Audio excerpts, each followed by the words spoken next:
not gonna lie, God did his big one, making sure that I was part of an actual culture. Like, it's just a good feeling when somebody asks you where you're from, and you're able to say any other country just in America itself. Like, somebody can ask you where you're from, and you could probably say, yeah, I'm Guyanese, or I'm African, or I'm Jamaican. They can also start talking about the culture and the food. They talk about the dancing. They talk about the clothes. It just hits different when you could show and say that you're part of an actual culture. You know, don't get me wrong. Nothing is wrong about being from America, but it's just boring. Like, to say, hey, yeah, I'm from America. Like, there's no vim, there's no energy, there's no excitement with it. Like, what language do you speak? Oh, we speak English. It just sounds English. But to say that you're African, or to say that you're Ghanaian or Nigerian, to say that you're Jamaican, like, have you ever seen two Jamaicans meet? Like, why am I from Jamaica? Like, it's just, the energy is just there. Like, the energy is there. But when two Americans meet, it's like, oh, you're American? Oh, I'm American too. What state? It's like, what? When two Nigerians meet, oh, you're from Igbo. Like, you're about. Now, y'all heard this man. He's from Ghana. Y'all heard this Ghanaian man say that it's just boring to just be American while sitting his funky ass in America with an American accent, dressed like an American, talking like an American, walking like an American. It gets to a point. It gets to a point. How can you literally be up in another country trying to shit all over the group of people, the ethnic group of people that made it possible for you to sit up in your car in America and pop it like it's hot? Like, could somebody tell me, please? Like, it really, really gets to a point. They've been saying these things with their chest about us forever. And when we respond, y'all say we're xenophobic. Y'all saying I'm a grifter. I'm grifting as a Black American for responding and reacting to content of immigrants with a similar hue complexion talking shit. I'm a grifter because I use my platform to stick up for my ancestors. I'm a grifter. How is this okay? Why do we have to sit around and continuously, these people have been saying this. They don't think it's disrespectful. That's why they're so up in arms and acting dumb, deaf, blind, mute, and confused when we say something back to them, because they don't see it as disrespectful. They really believe that is the fact that Black Americans have no excitement when we see each other. If I was in Japan and I saw another Black American, I would be like, what do you mean? Y'all are in America talking shit. If I was in a foreign country like y'all are in a foreign country and I saw someone that was cut from my same cloth, I would be mad excited too. Like, let's just call a spade a spade. But they continuously say we have no culture, where it's just boring being just Black American, as if our culture is not the most exploited and exported culture all around the world. And the reason why people don't even realize that they're partaking in Black American culture is because it is so big. It is so vast. It's like God.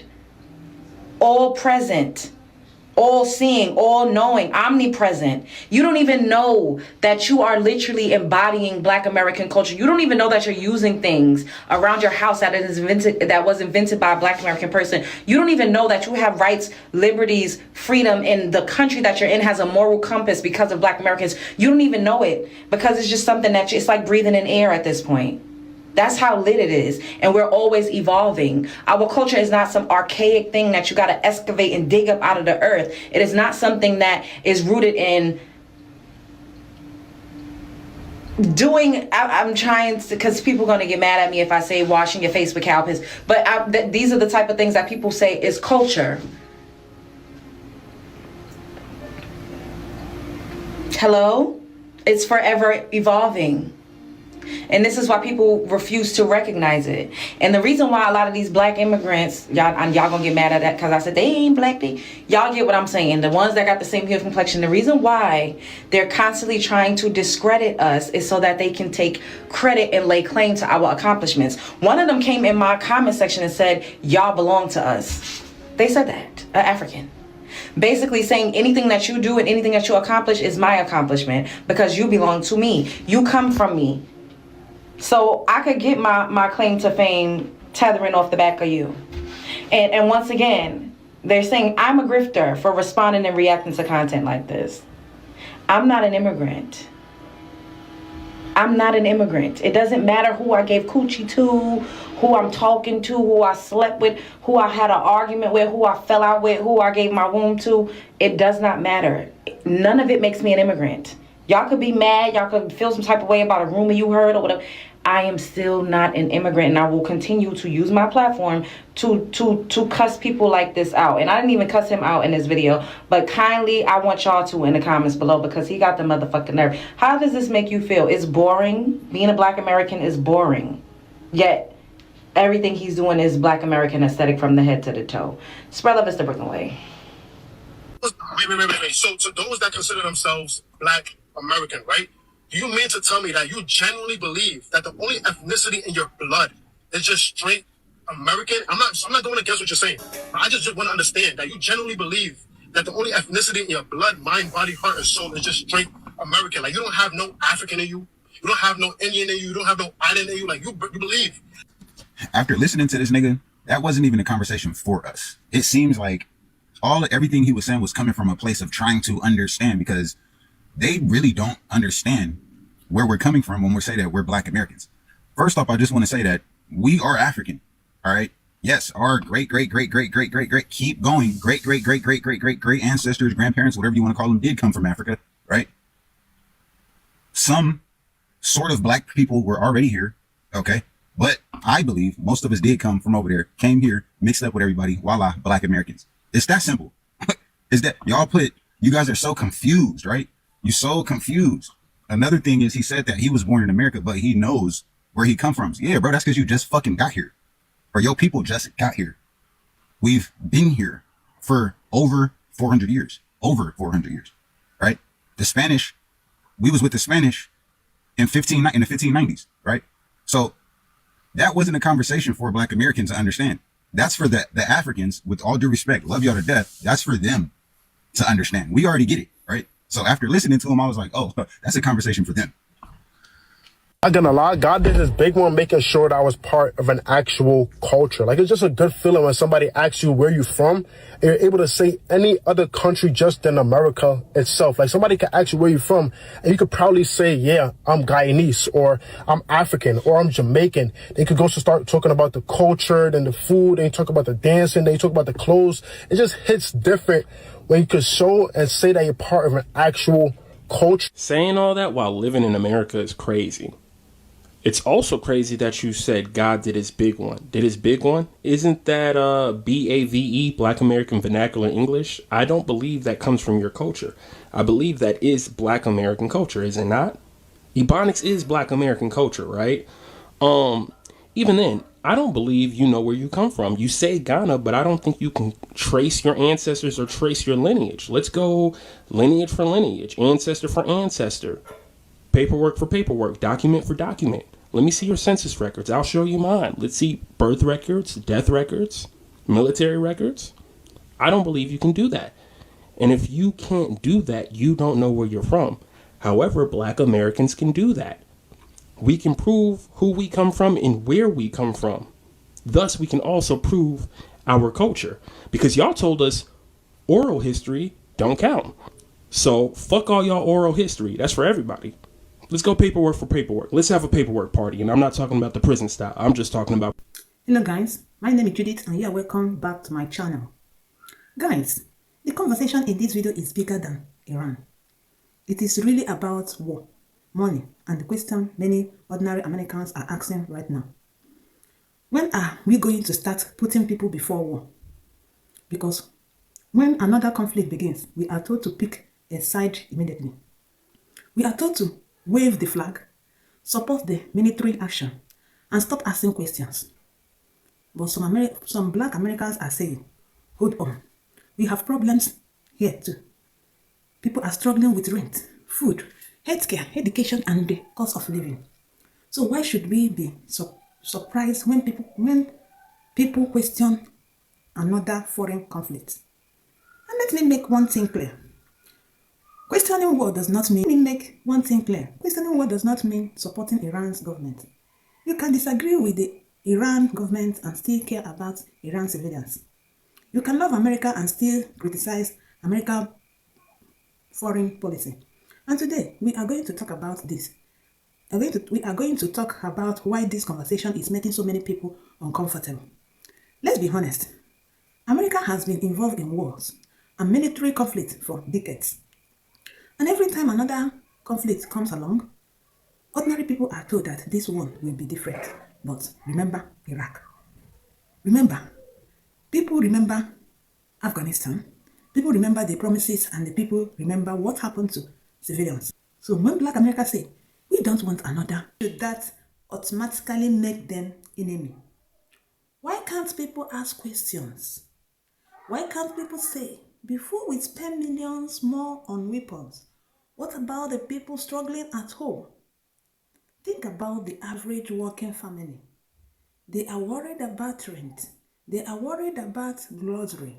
They are worried about healthcare. They are worried about getting a good job. They are worried about their children's future. Then they turn on the television and hear politicians talking about another military conflict thousands of miles away. Of course, people are going to ask, how does this help me?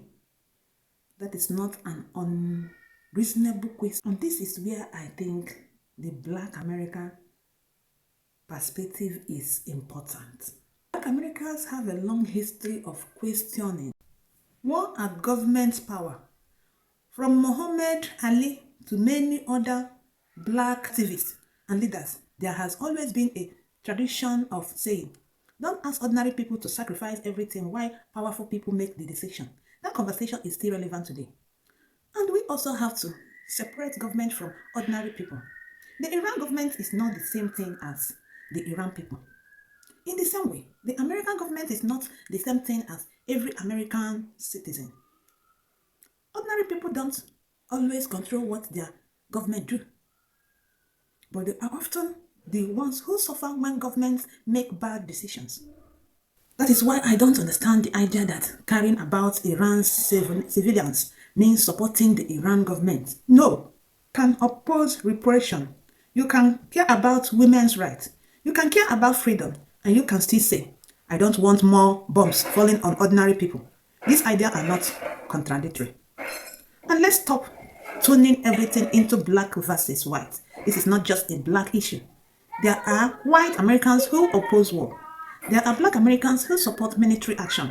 There are people from different backgrounds who have completely different opinions. So the bigger question is not, are you black or white? The bigger question is, what kind of future do ordinary people want? Do we want endless conflict? Or do we want diplomacy? Do we want more money going into weapons? Or do we want more investment in healthcare, education, housing? Slavery, a lot of people like to say Black Americans lost all their African culture, okay? And I like to say that's partially true and false. But here are the top 5 things that you didn't know originate from African culture. Let's get it, let's go. African American vernacular English, some slang terms we use have African origins.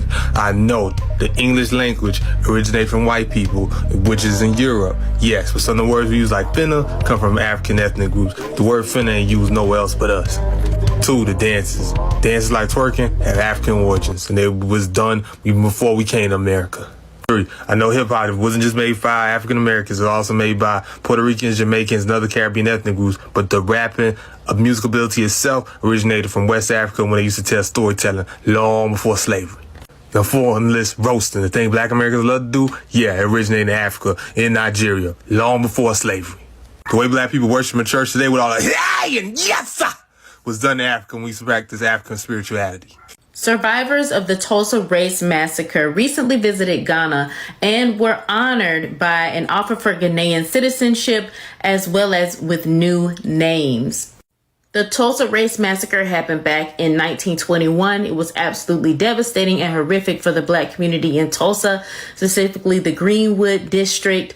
That district was actually referred to as Little Africa because of so many Black people living there and having businesses there. Some people try to minimize the connection between African Americans and Africa, but as you can see, we still have a very much cultural and emotional connection to the continent and its people. Viola Fletcher is now 107 years old. Her new name is Na La Mili, which means somebody that is strong, somebody that stands the test of time. We do not have a language. We do not have a land. We do not have a culture. We don't have hierarchy. We don't have family fold or structure. We don't have anything. We're at the bottom of the totem pole. You have a lot of gay men with men and women with women because that was the beginning of them trying to break up a household and making sure we don't, you know, flourish the earth with more of our people, our children, you know, distractions that led us from caring about culture and language and land and family. Our people don't even want to get married. Like, they just took that out of our mind. But you come here, that's like the first thing y'all thinking about, like when I'm going to get my wife and husband. I love it. In America, no, you want as many women as you can without having to marry them. Why did he need a black director? Could a white director not have? It's not color, it's culture. Explain the difference, because I think we're Steven Spielberg did Schindler's List. Martin Scorsese did Goodfellas, right? Steven Spielberg could direct Goodfellas. Martin Scorsese probably could have done a good job with Schindler's List. But they're cultural differences. You know, I know, you know, we all know what it is when a hot comb hits your hair on a Sunday morning, what it smells like. That's a cultural difference, not just a color difference. So it's a culture. There you have it. Coming from Denzel Washington himself, arguably the greatest actor of all time, explaining that some things are beyond race, some things are beyond skin tone, skin color, stating that Steven Spielberg and Martin Scorsese could arguably switch places and do each other's movies, direct each other's movies. However, they may do good, but both of them have the cultural differences that will push their movies further. It will go into depth further.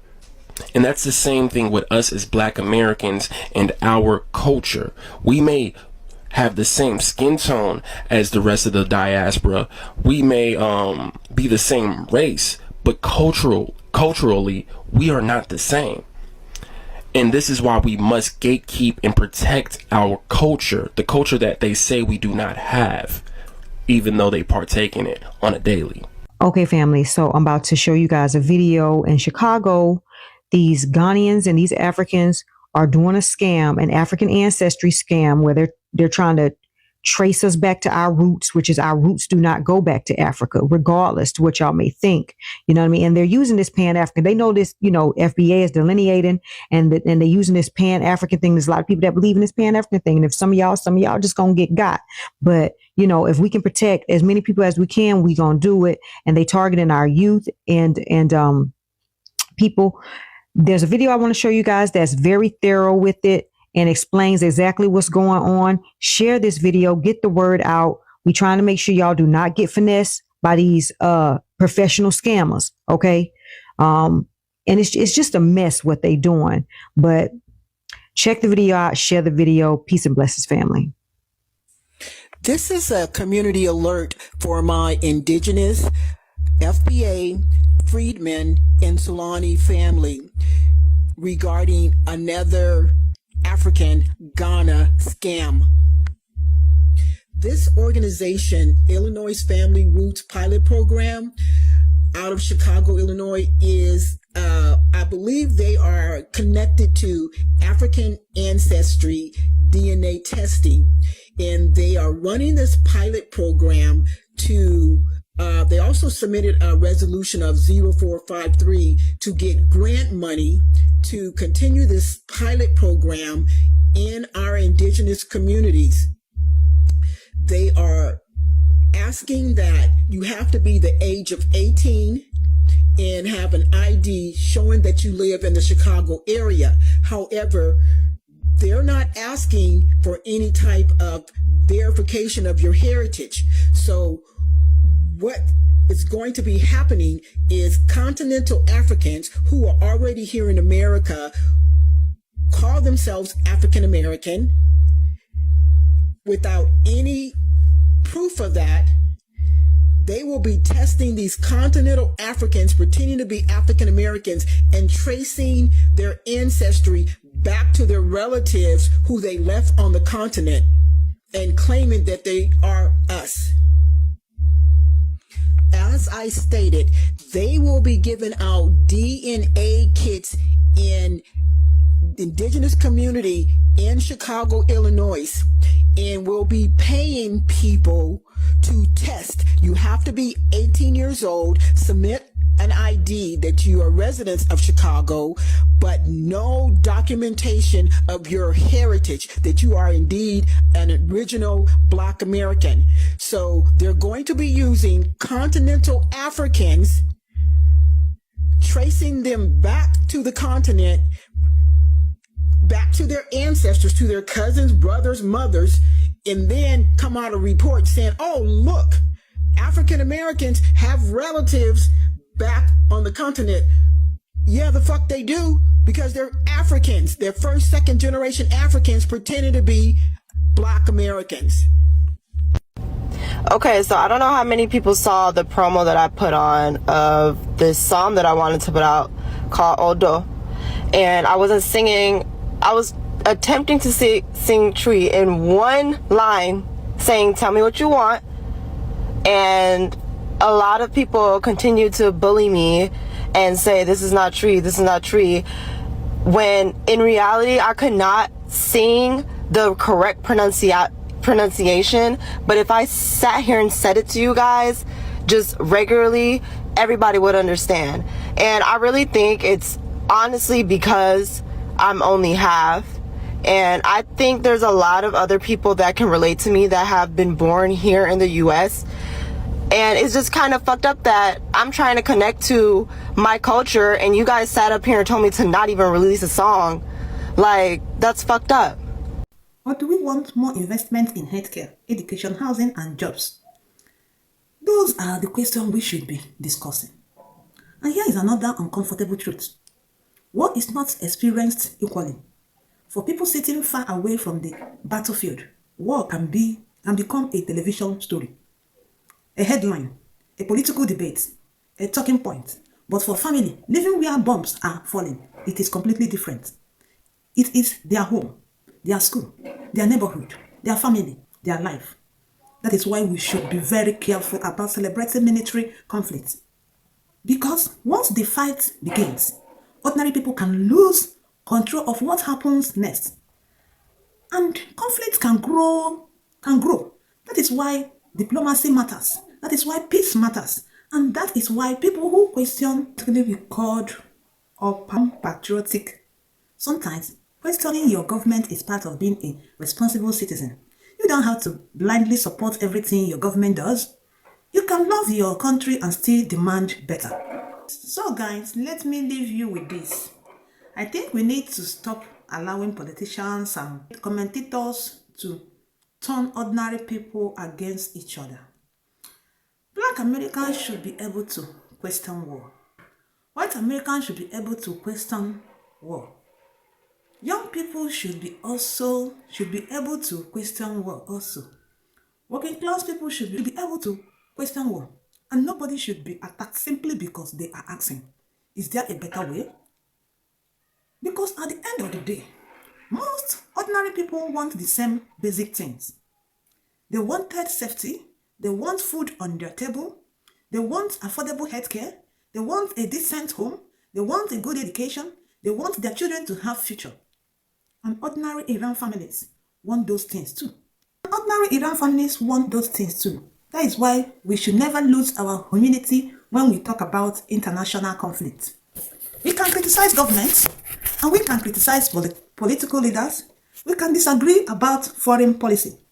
But we should never forget the ordinary people caught in the middle. And I think this is where the anti-war message becomes powerful. It is not about saying one country is perfect.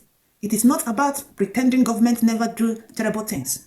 It is not about asking whether war is really the best answer. Because once innocent people start paying the price, we can't simply pretend it is a game of politics. These are real lives, real families, real people, and here is something else we need to remember.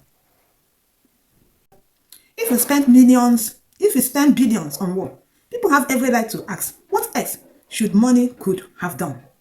And if more money went toward healthcare, what What if we invested more in schools? What if working families receive more support?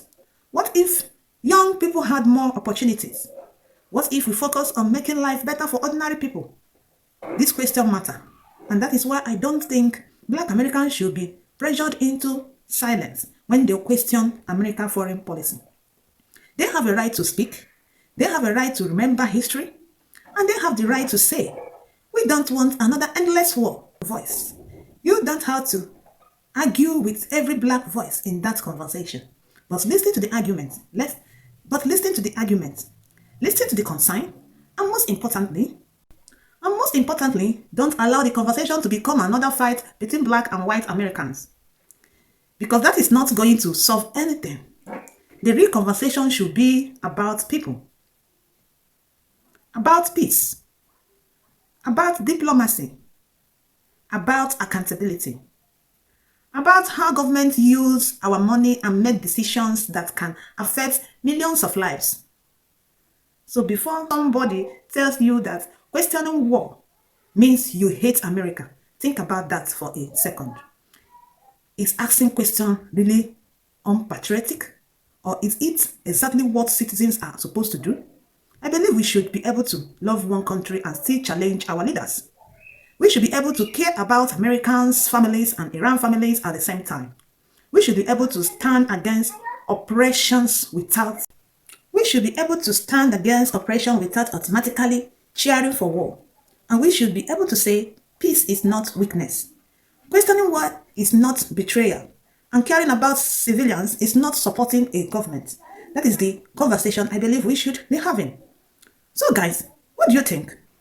Do you believe America should become more involved in this conflict? Or should diplomacy and protecting civilians come first? Let me know what you think in the comments. And if you enjoyed this video, please like, subscribe and share. Thank you so much for watching. Until next time, stay informed, stay thoughtful, and most importantly, stay human. Peace.